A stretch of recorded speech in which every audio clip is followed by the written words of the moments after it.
প্রিয় বন্ধুরা, আজ আমি আপনাদের সামনে কিছু কথা বলতে চাই সফল হওয়ার রাস্তা বিষয় নিয়ে।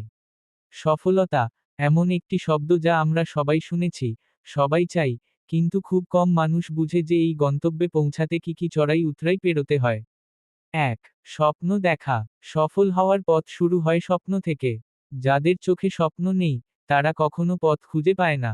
তাই প্রথমেই আমাদের ঠিক করতে হবে আমরা কি চাই, আমাদের লক্ষ্য কি। ২. পরিশ্রম এবং অধ্যবসায়। স্বপ্ন যদি হয় শুরু, তাহলে পরিশ্রম ও অধ্যবসায় হলো সেই স্বপ্নকে বাস্তবে রূপ দেওয়ার রাস্তা। আপনি যদি প্রতিদিন নিজের লক্ষ্যের দিকে এক ধাপ এগিয়ে যান, তবে একদিন ঠিকই আপনি আপনার গন্তব্যে পৌঁছে যাবেন। ৩.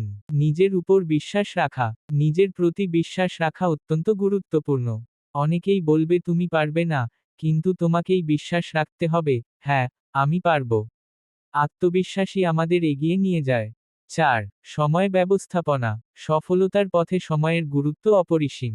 যে ব্যক্তি সময়ের মূল্য বোঝে, সে জীবনের প্রতিটি মুহূর্তকে কাজে লাগিয়ে এগিয়ে যেতে পারে। ৫. বিফলতা থেকে শেখা। ব্যর্থতা আমাদের শেখায় কিভাবে আরও ভালোভাবে এগোতে হয়। যারা ব্যর্থতাকে ভয় না পেয়ে শেখার সুযোগ হিসেবে গ্রহণ করে, তারাই প্রকৃত সফলতা পায়। ৬. আনুগত্য ও সততা। সফলতার পথে সততা ও নিষ্ঠা ছাড়া কিছুই সম্ভব নয়। নিজেকে এবং নিজের কাজকে সম্মান করতে জানতে হবে। যদি আপনি আপনার কাজের প্রতি অনুগত থাকেন, সফলতা আপনাকেই বেছে নেবে। বন্ধুরা, সফল হওয়া মানে শুধু টাকা পয়সা নয়। সফল হওয়া মানে নিজের লক্ষ্যে পৌঁছানো, নিজের জীবনে গর্ববোধ করা। তাই চলুন, আমরা সবাই আমাদের লক্ষ্য স্থির করি, পরিশ্রম করি এবং কোনো দিন হাল না ছেড়ে সামনে এগিয়ে যাই।